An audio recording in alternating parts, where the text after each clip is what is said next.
Bien, estamos empezando una nueva clase y somos todos bienvenidos. Los que estuvieron conmigo la vez pasada, para este vamos a utilizar una dinámica un poquito diferente, ¿sí? Eh, la vez pasada grabábamos algunos videos que yo mandaba para que vieran y luego a través de esos armábamos una discusión. En esta ocasión vamos a hacerlo un poquito diferente. Voy a dar una clase poquito más formal, va a ser, y también ustedes me van a entregar ciertas tareas que consiste en contestarme unos cuestionarios. Entonces, más al ratito, yo les voy a colocar ahí en la canal en el grupo de Telegram, les voy a colocar el cuestionario que está escrito en Word, entonces usted simplemente lo rellena, ¿sí? Y me lo manda. Puede mandármelo en Word, puede mandármelo en PDF, le pone el nombre suyo, ¿sí? Entonces el cuestionario número uno, entonces usted al título le agrega el nombre suyo para que yo sepa de quién es el cuestionario, ¿sí? Adentro del cuestionario, obviamente, usted también le va a poner su nombre, pero me importa que en el título aparezca el nombre suyo para que yo sepa que usted lo mandó. Si no, después tengo que estar abriendo y todo eso para ver y los archivos se van a juntar, ¿no? No los voy a calificar inmediatamente porque ando de viaje y no ando conmigo mi computadora. No soy de que carga todo eso, entonces cuando regrese a Santa Marta, donde estoy viviendo, ahí voy a calificar sus cuestionarios. Y entonces, pero sí necesito chequear que usted lo haya enviado. Bien, entonces al rato les coloco el cuestionario y ustedes lo van a entregar antes de la siguiente clase. O sea, tienen la semana para hacerlo. Así es de que no es algo tan urgente, pero sí tienen que hacerlo. Lo digo ahorita porque no lo quiero repetir después y que esto queda grabado, así de que las instrucciones van a ser precisas en el sentido de que las preguntas que hago, todas están basadas en la epístola a los romanos. Todas las que vamos a contestar ahorita están basadas en los primeros capítulos de Romanos. Eh, Permítame. Ok. A los primeros capítulos de Romanos. Y no me busque en comentarios, no me busque en Google, no me busque las respuestas por otro lado, me las va a buscar en la Biblia. Sí, o sea, las preguntas son bíblicas. Entonces, no necesita bibliografía, no son preguntas de investigación, sino son preguntas para asegurarme de que ustedes leyeron y leyeron bien los textos que vamos a tener para la próxima semana. Por demás está decirlo, pero lo voy a decir, está absolutamente prohibido copiar. Entonces, me voy a tomar el tiempo para revisar sus respuestas. Obviamente, las respuestas pues van a ser semejantes, algunas, ¿no? Pero hay otras que cuando usted desarrolla un poquito, pone las palabras. Si yo encuentro dos cuestionarios que sean exactamente idénticos, no voy a preguntar quién le copió a quién. No me voy a meter a ese problema de estar averiguando quién copió, quién no copió, quién hizo, quién no hizo. Simplemente voy a dividir la calificación entre los dos, ¿ya? Y si hay tres, pues los divido entre los tres. Entonces, para no ponerme a pensar, oye, ¿quién le copió a quién le copió a este? Entonces, simplemente son dos cuestionarios iguales. Bueno, vamos a ponerle, el cuestionario merecía sacar 8 puntos, entonces le vamos a poner 4 a cada uno. El cuestionario estaba mal hecho y por lo tanto 6 puntos alcanza, van a poner 3 a cada uno. Se van a repartir la nota. Así es de que usted ya lo sabe de antemano, porque a veces parejas, por ejemplo, aquí tengo a Ingrid Néstor, ¿no? Hay algunos, Byron está solito, pero entonces somos cónyuges, estamos juntos, entonces cuando es un cuestionario así es fácil decir, ¿sabes qué? Dame copia, ¿no? O, o ¿qué pusiste en la primera? O hagámoslo entre los dos, pero no es la idea, sino que la idea es que usted lea la Biblia y va a sacar las respuestas. Así que no se preocupe, tampoco es cosa del otro mundo. Muy bien. Y así estamos listos para la próxima semana. Hoy vamos a ver una introducción o una cosa también que vamos a hacer en las clases más adelante es que vamos a interactuar. Hoy no tanto, pero más adelante sí vamos a interactuar. Y entonces, en ese sentido, pues voy a tener mi libretita aquí a la mano y uno por uno les voy a ir preguntando para que vayamos interactuando, como digo.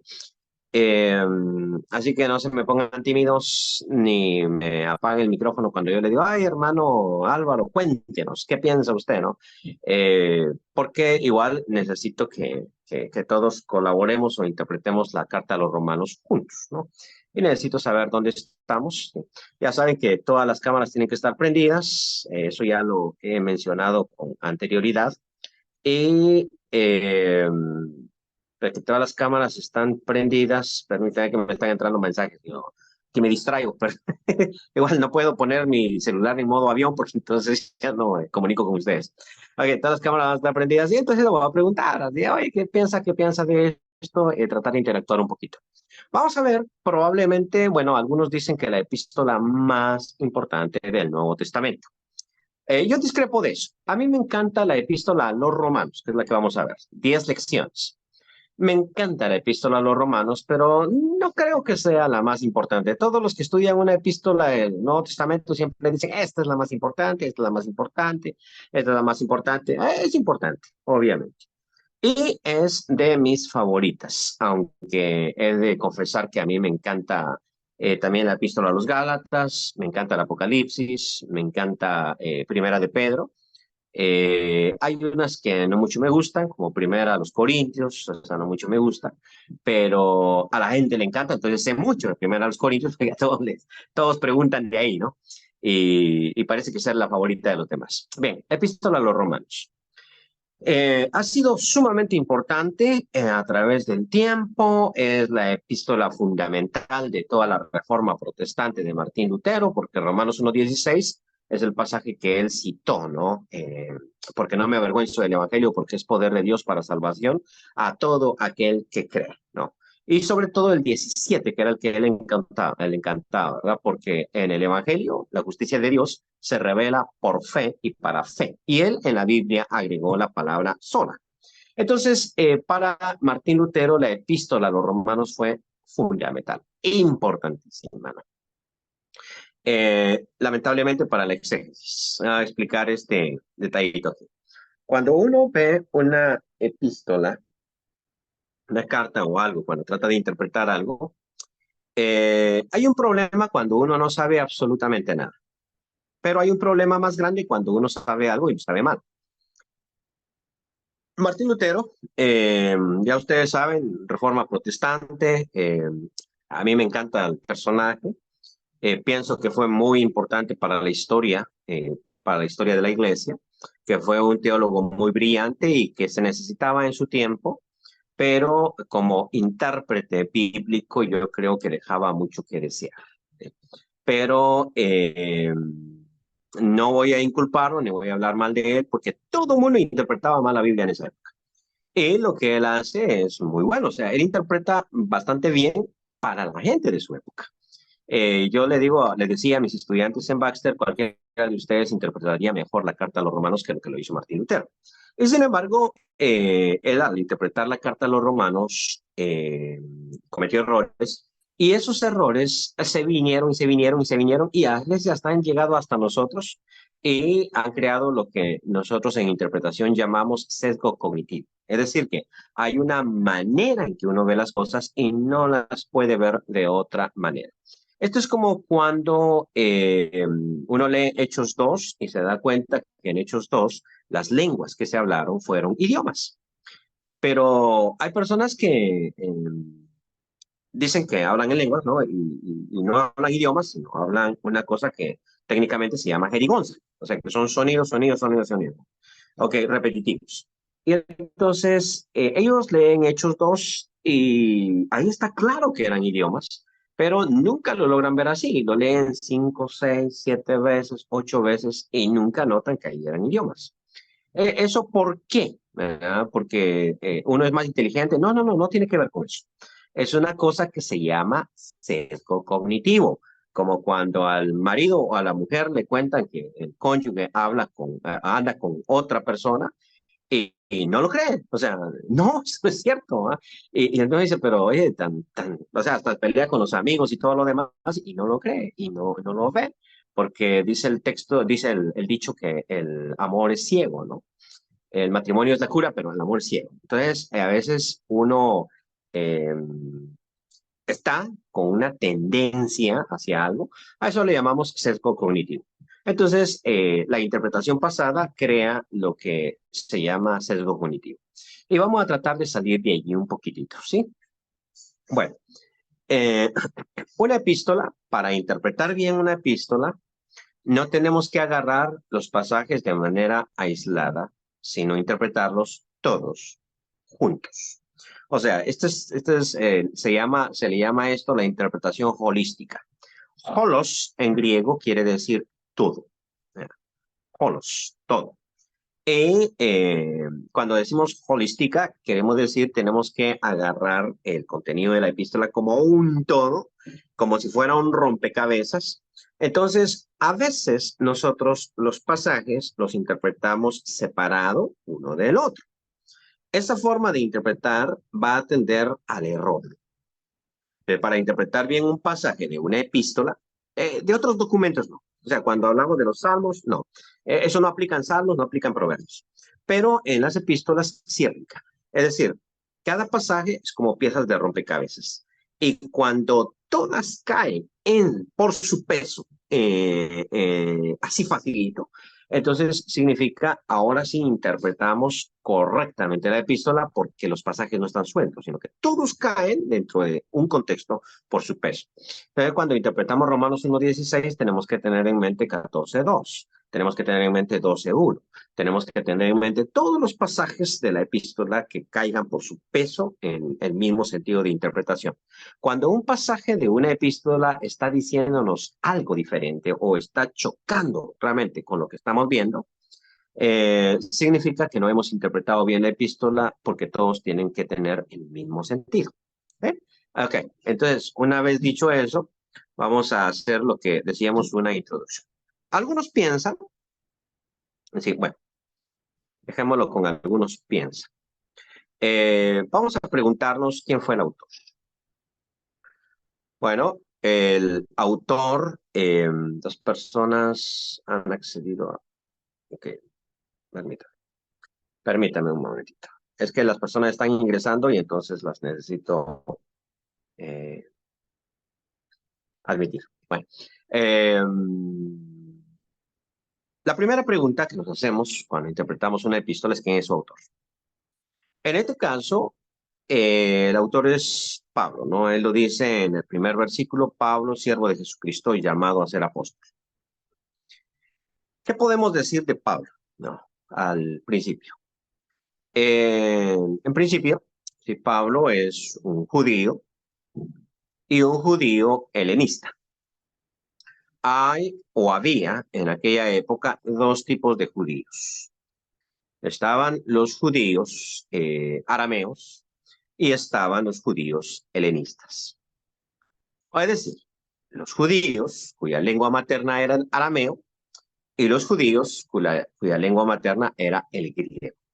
Y a los que hablaban griego se les llamaba helenistas, porque en griego, Grecia no se dice Grecia, sino se dice Helen, Helenique, significaría griego. Entonces, por eso se le llama a eso helenístico, porque ellos se llamaban a sí mismos los helenos. Y a la Grecia le llamaban la Hélade, o sea, era la manera de llamar a su país, Hélade. Y uno dice, pero ¿y de dónde vino eso de griego? O sea, ¿por qué nosotros decimos griegos si ellos no se llamaban griegos a sí mismos? Bueno, eso viene porque el español deriva del idioma latín y los romanos, ellos llamaban griegos a los griegos, aunque los griegos no se llamaban griegos a sí mismos. ¿Sí? ¿Vamos? Más o menos. Muy bien. Ok, entonces, ¿pero por qué menciono esto? Bueno, aquí ya vemos personas de varios lugares. Yo reconozco unos rostros de Nicaragua. Y yo, a propósito, voy a estar en septiembre en Nicaragua, ¿no? Vamos a andar por allá, por si me quieren invitar a un cafecito, ¿no? Y hay rostros aquí de Guatemala, ¿no? Este es Byron Marroquín, que lo conozco bien. Que entonces, rostros de Guatemala. También está Robert, no, en fin, ahí hay otros. Entonces, el caso es que una persona de Nicaragua no piensa igual que una persona de Guatemala. Sin embargo, casi todos tenemos la misma cosmovisión y pensamiento porque hablamos español, porque nosotros pensamos en nuestro idioma materno. O sea, Yo hablo inglés, hablo español, pero no puedo pensar en inglés. Cierto, no puedo. Tal vez habrá algunos que puedan, yo no puedo. Yo pienso en español. Y cuando hablo inglés, estoy pensando en español y estoy hablando en inglés, pero mi manera de pensar es en español. Es una manera de pensar. Bien, mi abuelita, ella, su lengua materna no era el español, sino era el mam, que es un idioma maya en Guatemala, ¿no? Y entonces ella no pensaba en español, ella pensaba en mam. Un gringo no piensa en español, piensa en inglés. Y los idiomas son tan distintos, uno lo entiende cuando conoce otro idioma tan diferentes. Estaba hablando aquí, ahorita estoy en Nueva York, entonces estaba hablando aquí con un hermano que es garífona. Eso es una cultura del norte de Honduras, Belice y un poquito Nicaragua, ¿no? Entonces me comentaba él que en garífona Dios es mujer. O sea, la palabra Dios es mujer. Entonces, que cuando ellos oran, no oran a Dios, sino a diosa. Y que cuando se dirige uno a una persona, se dirige en femenino. En español, uno se dirige a la persona en neutro. O sea, cuando yo digo tú puedes ser mujer, puedes ser varón. Pero en hebreo, cuando yo digo tú, eso tiene que ser varón o tiene que ser mujer. O sea, yo decido. ¿Sí? Es como si yo le digo tú, en hebreo tengo que escoger varón o mujer. En español es neutro. Bueno, en garífona entonces escoge varón o mujer, me decía él. Y que entonces cuando ellos oran siempre escogen mujer. Y yo digo, yo sé que piensan que Dios es mujer, ¿no? ¿Sí? Y tú piensas que Dios es varón. Entonces, pues sí. Entonces, son dos maneras de concebir el mundo. Yo pienso en Dios como varón y ellos piensan en Dios como mujer. Bueno, solo estoy manejando un concepto, ¿sí? Entonces, los judíos, una parte era aramea, entonces ellos pensaban de una forma y otra parte era helenista, ellos pensaban de otra forma, porque el arameo y el griego son dos lenguas muy diferentes. Entonces, son dos maneras de pensar. Y esas dos maneras de pensar crean dos maneras de entender el cristianismo, la vida cristiana y todo. Entonces, Pablo es un judío, pero al mismo tiempo es un helenista que entiende el cristianismo desde la óptica griega. ¿Sí? Se dedicó a predicar el Evangelio y prácticamente él estableció las iglesias principales del cristianismo. Aparte de eso, fue el primero que empezó a escribir el Nuevo Testamento. La primera epístola fue a los tesalonicenses, más o menos en el año 49. Y ahora está escribiendo Romanos en el año 57. O sea, lleva como 8 años escribiendo para cuando escribe Romanos, que va a ser una de sus últimas epístolas. Entonces, quiere decir, ya es un Pablo más maduro. A veces uno piensa que la primera epístola en ser escrita fue Romanos porque aparece primero en el listado, ¿no? Después de Hechos sigue Romanos y entonces uno dice, Pablo primero escribió Romanos, pero no fue así. La primera epístola que escribió fue Primera Tesalonicenses, después seguimos en lista, ¿no? Y de las últimas que escribe es Romanos, ¿no? Ok, en el año 57. Entonces ya es un Pablo más maduro en su pensamiento cuando él escribe esta famosa epístola y por eso es que esta epístola se mira como más interesante, más importante. Si no fue la primera, entonces ¿por qué está de primero en el listado de las epístolas? La razón es el tamaño. O sea, las epístolas se organizan en orden de tamaño. La más grande de todas, o sea, que tiene más versículos, es Romanos. Y por eso aparece de primero. Y después de Romanos, la más grande es Primera los Corintios. Y por eso aparece después de Romanos. Y así, o sea, el orden que tienen las epístolas tiene que ver con su tamaño. No sé si sabían eso, ¿no? Y por eso Filemón es la última epístola, fue la chiquitita de las de Pablo, ¿no? Luego agarramos de nuevo el conteo, pero digamos de las epístolas que van a Pablo, su orden tiene que ver con el tamaño. Bueno, dicho eso, Pablo. ¿A quién fue dirigida la epístola? Bueno, a la iglesia que estaba en Roma. En Roma, ahora voy a meterme otra vez al asunto. En Roma hay dos culturas, no una, hay dos. Por una parte está la Roma, que es latina, o sea, que habla latín como su lengua. Y por otra parte está la Roma que habla griego como su lengua. Ahorita estoy en Nueva York, ¿no? Aquí estoy con unos hermanos que me han tratado muy bien. latinos. Todos los que he conocido son latinos. Aquí hay la iglesia latina fuerte, más grande que la gringa. No he conocido ningún gringo. Entonces todos son latinos. Pero lo curioso es que, no, y estuve en una reunión hace poquito, porque para eso vine para una reunión el día sábado, ¿qué pasó? Y aquí había no recuerdo si me dijeron que 260 fueron los que llegaron. Y lo saben porque que escaseó la comida, entonces tienen que comprar. Entonces saben muy bien el número. Entonces, 260 hermanos. Está bien, ¿no? O sea, es un buen grupo. Y todo el tiempo que me he pasado con ellos, pues ellos hablan español. Todos los que conozco hablan español. Si yo luego de llegar a Colombia, que es donde estoy viviendo ahorita, escribiera una carta a la iglesia en Nueva York, no la voy a escribir en inglés, la voy a escribir en español. Y si 1000 años después encuentran esa epístola, esa carta, entonces, epístola y carta es lo mismo, ¿no? Entonces van a decir, oye, esa carta, ¿por qué en español? Si lo que se hablaba en Nueva York era inglés, porque eso es Estados Unidos, ¿no? Qué misterio. Algo así pasa. Las personas en Roma hablaban latín. O sea, Roma es la capital del Imperio Romano y el idioma oficial del Imperio Romano es el latín. Pero la carta a los romanos originalmente no se escribió en latín, sino se escribió en griego. Entonces uno dice, ¿por qué se escribió en griego si está hacia Roma, que habla latín? La Iglesia Católica hoy habla latín, porque es la Iglesia romana. ¿Sí me siguen en la idea que estoy presentando?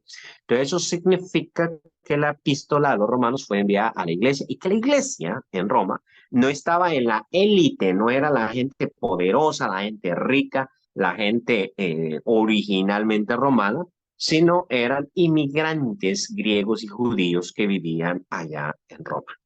Entonces, para ellos fue enviado. O sea, es gente común, trabajadora, como si hoy en día, exactamente igual, enviáramos una carta a Nueva York y la enviáramos en español para gente que habla español.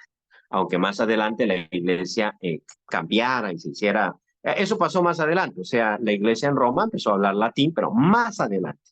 Pero en este momentito la cosa es puro griego. ¿Sí? Entonces se escribió en griego y en un muy buen griego.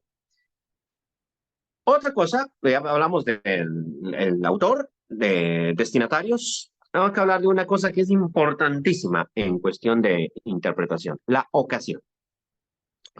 Cuando uno lee una carta, primero a los Corintios, segunda a los Corintios, esto es en cartas, o sea, no estamos en el curso de interpretación bíblica, pero la interpretación de una carta es diferente que la interpretación de cualquier otro documento en esto. En una carta es muy importante hablar de la ocasión. ¿Y qué quiere decir eso? Bueno, es la respuesta a la pregunta: ¿qué estaba pasando cuando se escribió la epístola? ¿Por qué se escribió? Pues, digamos que la clase que estoy dando ahorita no tiene ocasión. ¿Por qué no tiene ocasión? No porque simplemente me invitaron a dar la clase, yo estoy dando la clase, no es que está pasando ningún problema. Pero cuando uno escribe una epístola a una iglesia, una carta a una iglesia, es porque algo está pasando, algo está sucediendo. O sea, Pablo no va a escribir porque, es que estoy cansado hoy en la tarde, domingo. Mira, qué bueno que acabo de escribir una carta y a ver cómo está la gente ahí en Roma, que eso es lo que uno hace generalmente aquí, ¿verdad? Estoy cansado, voy a ver con quién chateo, ¿no? A quién molesto. Pero cuando uno escribe una carta formal es porque algo está pasando. Entonces, viene la pregunta: ¿qué estaba pasando en Roma para que Pablo escribiese una epístola? ¿Qué estaba pasando en Roma? Y la respuesta a esa pregunta es la ocasión. ¿Qué estaba pasando en Roma?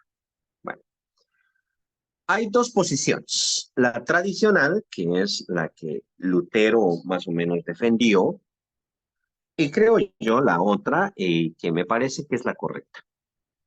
Bueno, vamos a hablar un poquito de la tradicional para que tengamos una idea. Según la interpretación tradicional de Romanos, Lo que estaba pasando es que la iglesia en Roma estaba tomando ciertas prácticas judías. Y dentro de esas prácticas judías estaba la idea de conseguir su salvación a través de las obras, ¿no? Porque Lutero siempre va en contra de las buenas obras. Y que entonces Pablo escribió la epístola a los romanos para decirle a los romanos que la salvación se daba por fe. Y entonces el pasaje más importante para ellos de Romanos es Romanos 1:16. Porque no me avergüenzo del Evangelio, porque es poder de Dios para salvación a todo aquel que cree. Esa partecita, ¿no? Porque en el Evangelio eh, eh, bueno, a todo el que cree, primeramente el judío, después al griego. ¿Ya? Entonces, porque en el Evangelio, pues se revela, ¿no? La justicia de Dios se revela por fe y para fe. Entonces, que lo que Pablo está estableciendo, y hasta dicen, esta es la tesis, ¿no? Ahí le pone la tesis de Pablo en Romanos. Y que lo que Pablo está haciendo es enfatizando entonces la importancia de la fe. Ahora, no voy a negar yo que la fe era importante para la iglesia primitiva y que para la teología paulina la fe viene a ser uno de los pilares, o sea, es de suma importancia ese concepto que la justicia de Dios se revela por fe, se revela para fe. O sea, estamos de acuerdo. Y creo yo que ese es un punto central en Gálatas también. Y que en Gálatas, en la carta a los Gálatas sí estaban obedeciendo la ley. Y sí querían circuncidarse, y eso es claro en la epístola. Y Pablo los corrige, diciéndoles que si se circuncidan, entonces ya de nada les aprovechará Cristo. Y que han caído de la gracia aquellos que por la ley tratan de justificarse. Estamos de acuerdo ahí. Pero no creo que ese sea el punto central en Romanos. O sea, sí está ese punto, pero no creo que sea el punto central. Entonces, hay otra ocasión, hay otro problema que es el que está habiendo en Romanos. Parece que ahí en Romanos no es tanto que ellos están siguiendo la ley, tratando de salvarse por buenas obras. No, ese es el punto. Parece ser otro, que es el que voy a describir.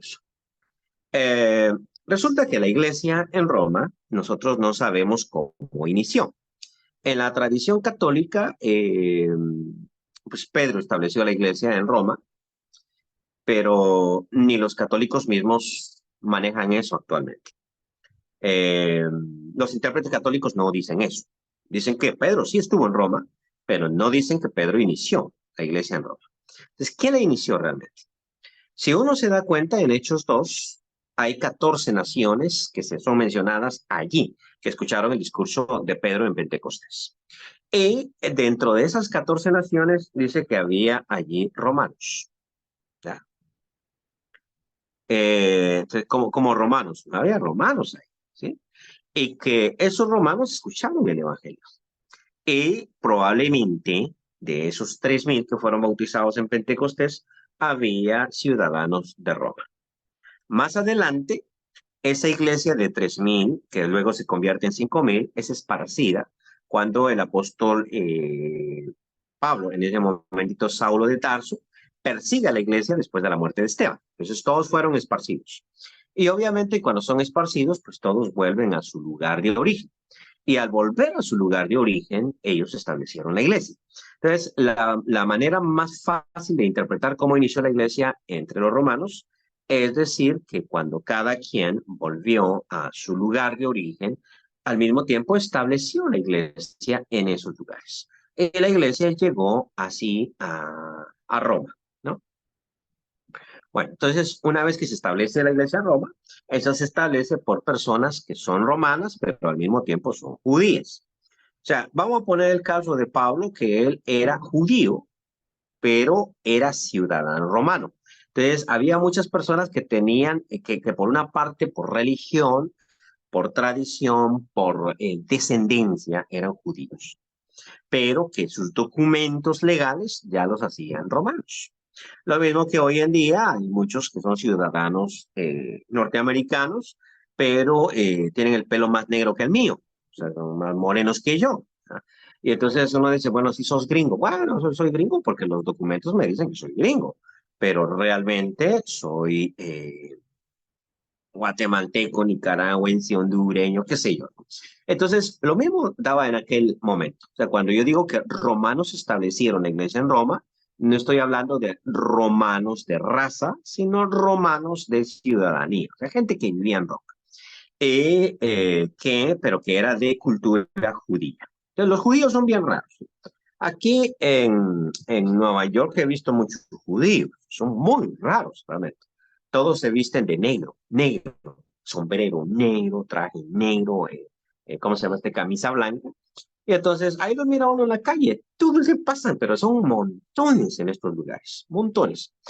Entonces le pregunto aquí a los hermanos, ¿esos visten así de diario? Y me dicen, diario. O sea, ellos nunca se ponen una camisa como esta, ellos no compran su ropa en Walmart, ellos no compran ropa en ningún lado, tiene que ser una ropa especial para ellos, que sea de acuerdo a la ley.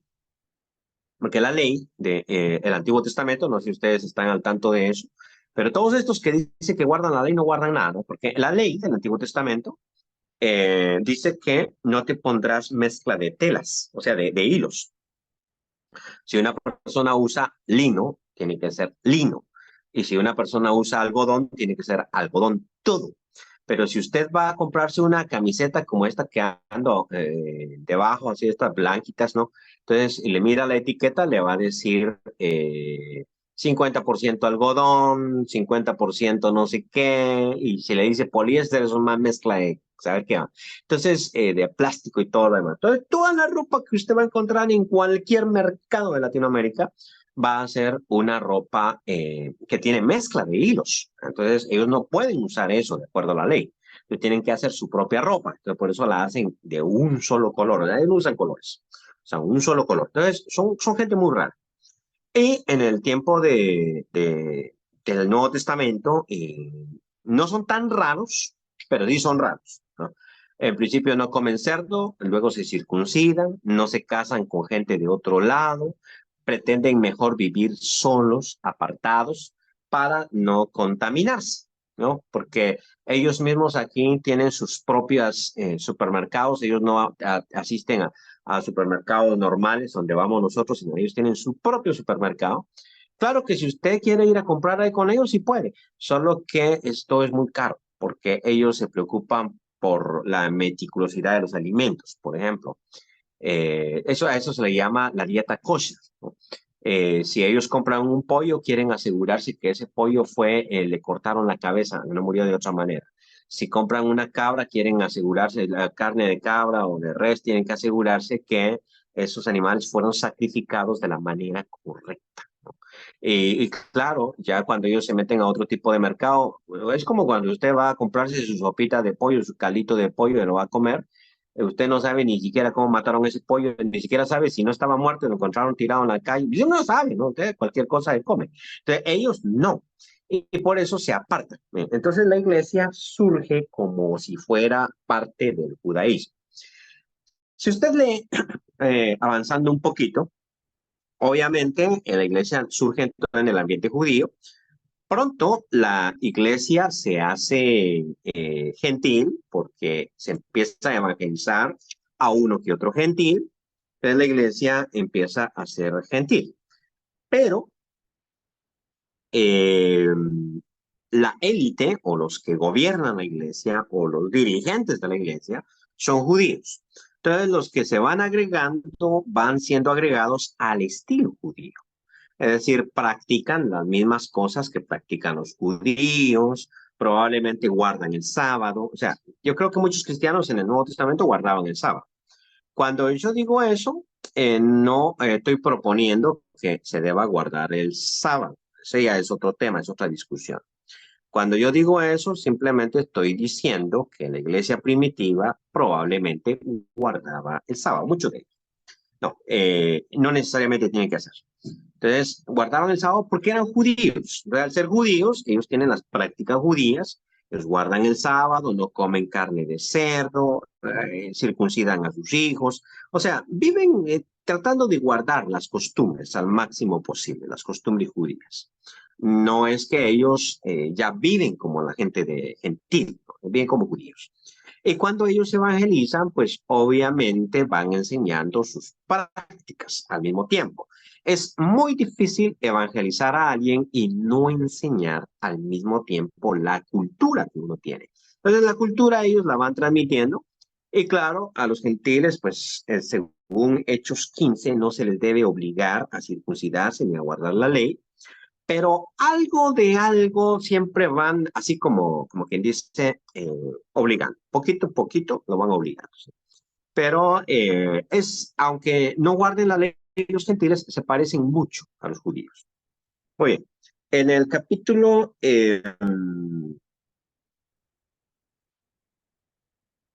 permítame,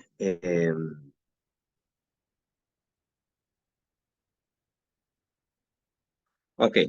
Eh,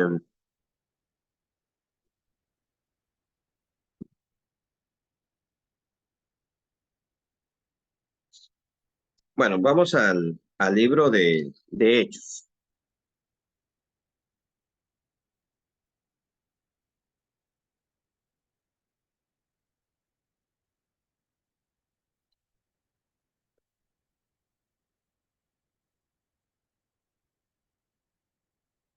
Dice, ok, capítulo 18 de Hechos, versículo 1. Después de estas cosas, Pablo salió de Atenas y fue a Corinto. Y halló a un judío llamado Aquila, natural del Ponto, recién venido de Italia con Priscila, su mujer, por cuanto Claudio, que era el emperador, había mandado que todos los judíos saliesen de Roma. Fue a ellos, y como era del mismo oficio, se quedó con ellos, y trabajaban juntos, pues el oficio de ellos era hacer tiendas. Ahí es donde vemos que era lo que hacía Pablo. Ahora, ¿por qué este versículo de Hechos capítulo 18 es importante? Bueno, aquí Pablo llega a Corinto y en Corinto encuentra a una pareja que se llamaban Aquila y Priscila. No importa de dónde era Priscila, me dice que Aquila era natural del Ponto. Eso está en lo que hoy en día es Turquía. Eh, Natural del Ponto, pero que realmente no vivía en el Ponto, sino vivía en Roma. Y que se quedó con ellos, una pareja de cristianos. Pero siendo natural del Ponto y viviendo en Roma, ya no podía vivir en Roma, sino que tenía que vivir en Corinto. ¿Y por qué vivía en Corinto? Bueno, porque había sido expulsado de Roma, me dice el texto, ¿no? Claudio había ordenado que todos los judíos salieran de Roma. Resulta que los historiadores romanos me hablan a mí de esa expulsión de judíos de Roma. Y me dicen a mí que se debió a una revuelta que tenían los judíos por un tal Cristo, que los historiadores modernos dicen ese era Cristo, ¿no? El que Suetonio dice que era Cristo, porque tal vez se confundió. Entonces parece ser que, a igual que pasa en Hechos, siempre los judíos empezaban a pelear porque unos de ellos eran cristianos y otros no. Y que entonces estaban discutiendo de un tal Cristo y Claudio no tuvo la paciencia. Claudio es el emperador, es el mero mero, ¿no? Entonces no tuvo la paciencia de estar escuchando qué problemas tienen ustedes aquí en Roma y no sé qué desastres andaban haciendo, porque los judíos son famosos por pelearse entre ellos mismos. O sea, eso es típico. Y entonces, dada la situación, dijo, saben que todos se me van de aquí. Y los expulsó. Váyanse. Entonces, echa a todos los judíos. Pero acuérdese usted que la iglesia, una parte es judía y otra parte es gentil. ¿Sí? No todos son judíos. Entonces la iglesia no es expulsada, sino es expulsada parte de la iglesia. La parte de liderazgo, la parte fuerte, sale expulsada. Aquila y Priscila eran líderes de la iglesia en Roma y tienen que ser expulsados porque ni modo, son judíos. Y Claudio dijo que todos se fueran y el que no se vaya, pues se van a matar. Se tiene que irse, ¿no? O sea, le dieron chance, se fueron. ¿Cuánto tiempo tienen que irse? Mientras Claudio viva. El edicto de Claudio tiene que permanecer mientras Claudio viva. Claudio murió mucho después. Y cuando Claudio muere, 56 más o menos, De la fecha no estamos tan seguros. Cuando Claudio muere, entonces gobierna su hijo adoptivo Nerón, ¿no? Cuando Nerón gobierna, ya los judíos pueden volver a Roma. Pero, entre tanto, como la iglesia quedó en poder de los gentiles generan una iglesia muy diferente. O sea, una vez que quedaron solos, ellos interpretan el cristianismo desde su propia óptica y se dan cuenta, pues, que esa o de los ritos de comidas y todo eso, pues ya no son tan importantes para ellos.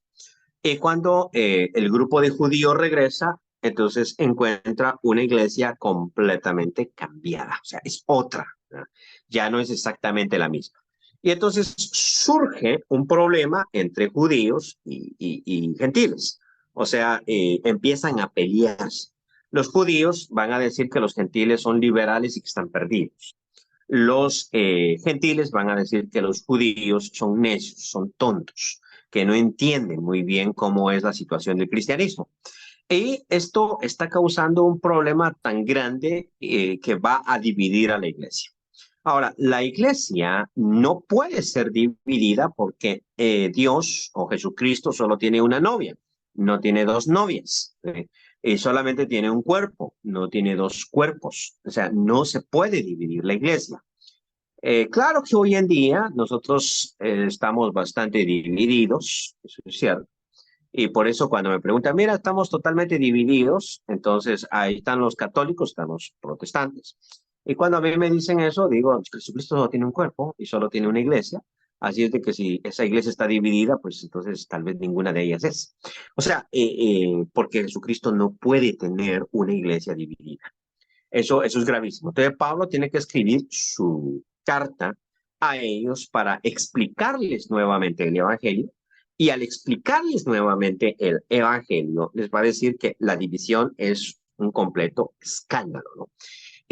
Todo el romano se explica a través de ahí. Entonces uno revisa, por ejemplo, el pasaje que les estaba diciendo principal para los luteranos, porque no me avergüenzo del Evangelio, porque es poder de Dios para salvación.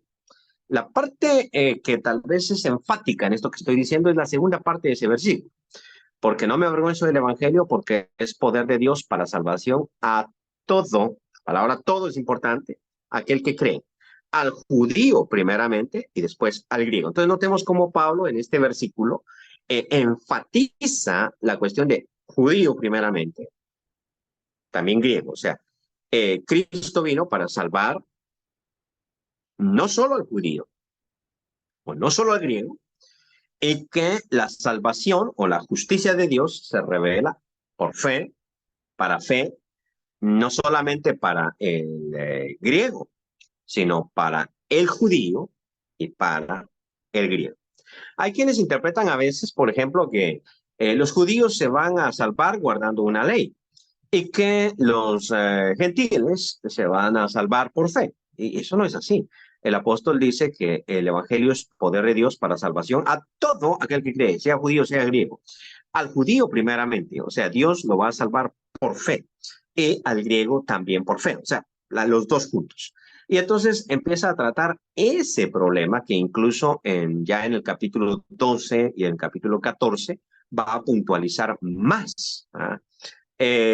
¿Cómo se divide Romanos? Que sería la última pregunta que vamos a contestar en los minutos que nos restan. Romanos tiene 16 capítulos. Hay tres divisiones naturales, o cuatro, vamos a decir, porque voy a contar el capítulo 16 como uno. La primera división va del capítulo 1 al capítulo 4. En esa división, el apóstol enfatiza que la salvación o la justificación se da por fe. Se da por fe para el judío y se da por fe para el griego. Entonces, Dios no tiene favoritos. Todos van por fe. Y eso está revelado en la misma ley. Poco a poco vamos a ir escarbando ese puntito.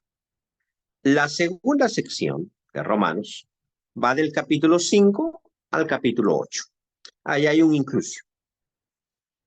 Y en esa sección Entonces, Pablo va a empezar a discutir el asunto de estar en Adán, que tanto Adán y Cristo es el capítulo 5, el énfasis, ¿no? Estar en Adán o estar en Cristo. No en Abraham, en Adán. Porque los judíos enfatizan, somos hijos de Abraham, ustedes no.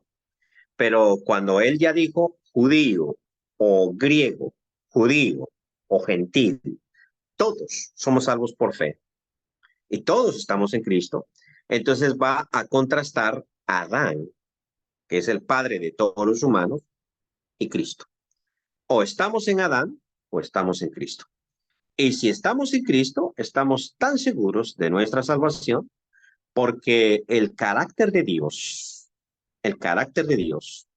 es estable. Podemos confiar en el carácter de Dios. Por eso es que termina el capítulo 8 diciendo ni la muerte, ni la vida, ni lo porvenir, nada nos separará del amor de Cristo. Entonces, porque podemos confiar en el carácter de Dios. O sea, Dios tiene un carácter fiel. Y eso es lo que va a presentar prácticamente el capítulo 5 hasta el capítulo 8. Que la manera de perder la salvación es salir de Cristo, pero que si uno está en Cristo puede confiar en lo que Dios dijo. El capítulo 9, 10 y 11 sería la tercera sección.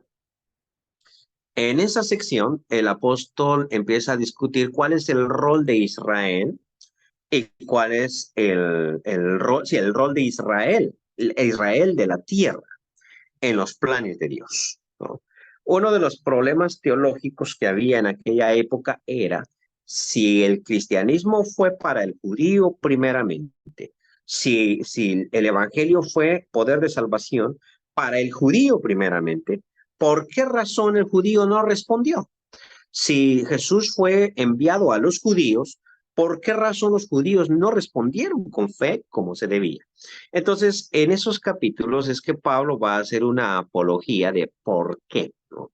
¿Por qué razón los judíos no respondieron como debían? ¿Cuál fue el error de los judíos? Y al mismo tiempo recrimina a los gentiles, cuidado con lo que vas a hacer porque mira que Dios no tuvo compasión con los judíos. Así es de que contigo tampoco va a tener compasión. En el capítulo, cuarta sección, capítulo 12 al 14, en esos capítulos me va a hablar a mí de la ética. O sea, ahora ya va puntualizando, puesto que en la primera sección no hay diferencia entre el judío y el gentil, sino todos son por fe, todos estamos iguales, puesto que no confío en mí mismo, sino confío en el carácter de Dios, segunda sección. Y puesto que los judíos fueron eliminados por su falta de fe, pero ten cuidado tú, gentil, porque también puede ser eliminado. Eso es lo que dice al final, ¿no? Si las ramas naturales fueron desgajadas, Dios no tendrá misericordia a ti. Entonces ya en el capítulo 12 al 14 les está diciendo la ética tiene que ser esta. ¿Cuál? Si Cristo aceptó a tu hermano, tú también tienes que aceptarlo. A ver cómo hace. Esto, lo que lo vamos a ver más despacito, es bien interesante en cuanto a la ética, porque nosotros los cristianos solemos juzgarnos unos a otros. O sea, yo ayuno, sí, pero tú no ayunas. Ok, entonces, ¿por qué no ayunas? Eh, ok, no está el ayuno. Yo guardo un día, el día sábado, y tú no lo guardas. ¿Por qué no lo guardas? Y ahí es donde Pablo dice, mira, el que guarda un día, para el Señor lo guarda, ¿cierto? Y el que no lo guarda, pues para el Señor no lo guarda. El que tiene que juzgarlo es el Señor, no tú. Pero generalmente nosotros juzgamos.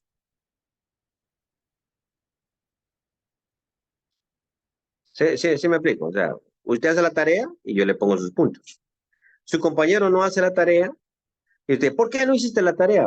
Déjame, si no la hice para ti, si no la hago no es para ti, y si la hago no es para ti, el profesor es el que me tiene que regañar. O sea. Y en ese sentido, esto es bien interesante en cuanto a la ética, porque nosotros solemos juzgarnos mucho. Entonces, ¿eso qué significa? Que yo no debo ayudar a mi hermano y corregir a mi hermano. Claro que debo, pero debo con el énfasis de ayudarlo. No sé si me explico, de ayudarlo. O sea, eso es como, mira, no hiciste la tarea, no. Ay, mira, pero es que está fácil hasta aquí. ¿Y eso para qué? Para que te ganes tus puntos. O sea, primero te vas a quedar con la materia. No, yo quiero irme a jugar fútbol. Bueno, ya tú vas a jugar fútbol. Ya no me voy a meter en tu problema, ¿no? Pero yo quiero ayudarte. Entonces, ese énfasis es diferente. Que si yo lo miro a usted cometiendo pecado, yo tengo que corregirlo, pero corregirlo para que usted alcance aquello que nosotros tenemos, ¿sí? Pero más allá de eso, ya. Por ejemplo, en cuanto a la ofrenda, el texto es muy claro. Cada uno de como propuso en su corazón, no con tristeza y con necesidad, porque Dios ama al dador alegre. Y también dice, el que siembra escasamente, segará escasamente. Entonces yo nunca, nunca, nunca obligo a ofrendar mucho. Ni tampoco esto. ¿No? Solo le digo, cuando sea bendecido poco, pues no hay queje. Porque el que siembra escasamente, pues escasamente segará. Entonces, hermano, ¿y usted por qué casi no da ofrenda? Porque a mí, yo ni quiero cegar, yo quiero cegar escaso, hermano. Bueno, pues dile, pues, o sea, no me tienen su problema, usted vea lo que hace. Entonces, ahora, si yo le digo, no, pero dije que sería bueno que recogiera abundantemente, entonces, dale. Pero no es una cuestión de que yo lo juzgo. Entonces, es lo que Pablo dice. Mira, el siervo ajeno, ¿por qué tú juzgas al siervo ajeno? Entonces, ¿por qué? Porque los judíos y los gentiles están juzgando mutuamente. Esto no haces tú y por qué no haces esto y por qué no haces lo otro. Entonces, es una discusión muy interesante que hay ahí en el capítulo 12 al 14. Y por último, pero no sería como la sección 15, ¿no? Yo pongámosla así, pero no sería tanto así como una sección importante. El capítulo 16 es un listado de saludos para 4 iglesias que había en Roma. En Roma no solo hay 4 iglesias, hay más. Con decir iglesias quiero decir congregaciones. En Roma no solamente hay 4 congregaciones. Pablo manda saludos a 4 congregaciones, pero todos los saludos que manda en el capítulo 16 de Romanos tienen la característica que son para judíos. Entonces parece que Pablo está preocupado más por la parte judía que por la gentil, en ese caso. Y por eso manda saludos solo a judíos. Eh, Cuando veamos eso, vamos a hacer un pequeño comentario con respecto a eso. Bueno, y ese sería entonces el bosquejo de Romanos. La próxima semana vamos a, mejor yo ya voy a dejar la tarea y ya vamos a empezar a discutir de lleno la próxima semana. Todo lo que se diga en la clase va a ser parte de un examen final que vamos a hacer. Bien, hermanos, que el Señor los bendiga. Nos vemos la próxima semana. Se cuida. Ya la próxima semana estoy desde Colombia, primero Dios.